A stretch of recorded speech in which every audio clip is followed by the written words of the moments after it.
Good morning po. Tayo po'y mag-aral ng salita ng Diyos. First Peter chapter 1 verses 23 hanggang 25.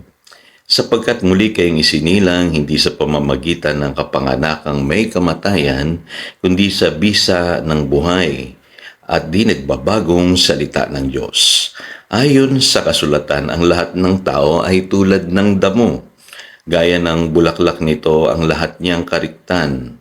Ang damo ay nalalanta at kumukupas naman ang bulaklak. Ngunit ang salita ng Panginoon ay mananatili magpakailanman. At ang salitang ito ang magandang balitang ipinangaral sa inyo. Think about life. Magandang pag-usapan po ang buhay, lalo na nalalapit na naman po yung November 1. Ano po? Sabi po sa Psalm chapter 90, verse 12, teach us to number our days aright, that we may gain a heart of wisdom. Maganda daw po na bilangin natin yung ating pong mga araw. Sa mundong ito, yan po ang paalala sa atin ng Book of Psalms. Para daw po ay magkaroon tayo ng wisdom sa buhay na ito. At ako'y naniniwala maraming tao po. Bagamat sila po ay naririto sa mundong ito, ay naguguluhan, nahihirapan dahil walang wisdom or walang karunungan. Nataglay-taglay sila sa pagharap sa buhay. At ang nakakalungkot po, dahil po dyan, nasasayang ang buhay. Sabi dun sa Psalm 90, verse 10, binabanggit po dyan, the length of our days is 70 years or 80. So mapalad na daw po ang isang tao pag siya'y umabot ng 70 to 80 years old. At dito naman sa 1 Peter chapter 1, verse 24, ang sabi diyan, malinaw po, tulad lamang tayo ng damo or gaya tayo ng bulaklak, sabi ng Biblia. Ang damo ay nalalanta at kumukupas naman ang bulaklak. Ngayon sa James chapter 4 verse 40 naman ang sabi, what is your life? You are a mist that appears for a little while and then vanishes. So para lamang daw pala tayong usok, saglit na lilitaw at biglang mawawala. Kaya alam niyo po, kung wala tayong dunong na nagmumula sa Diyos, itong buhay na ito nasasayang. Alam niyo po dahil sa kasalanan, ang sabi ng Biblia, bagamat ang buhay natin ay kalooban ng Diyos sa atin, ay nasasayang po ng maraming tao yung gift na ibinigay sa kanila ng Diyos.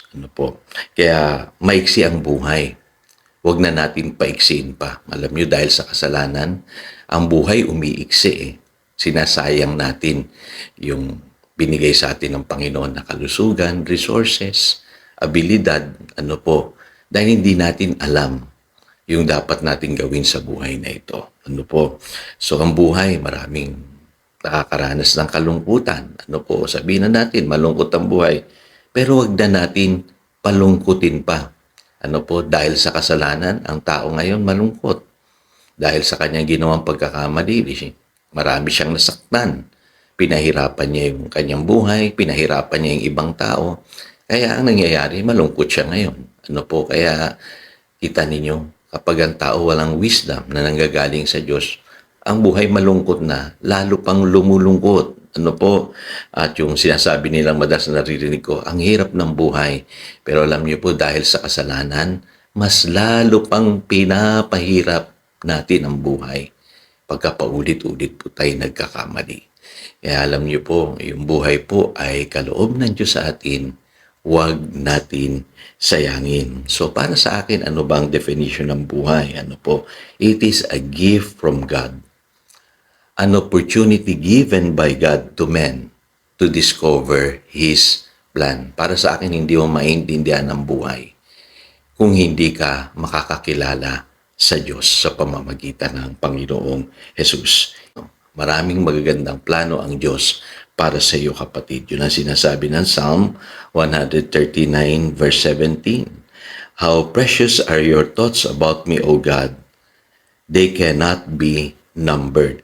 Kita ninyo, Ang dami palang magagandang bagay, mabubuting bagay na inihanda ang Diyos para sa atin kung madidiskubre lamang natin yung plano niya. Kaya para sa akin, the greatest opportunity na mayroon po tayo sa buhay na ito na wag nating palalagpasin ay yung tayo po ay ma-born again.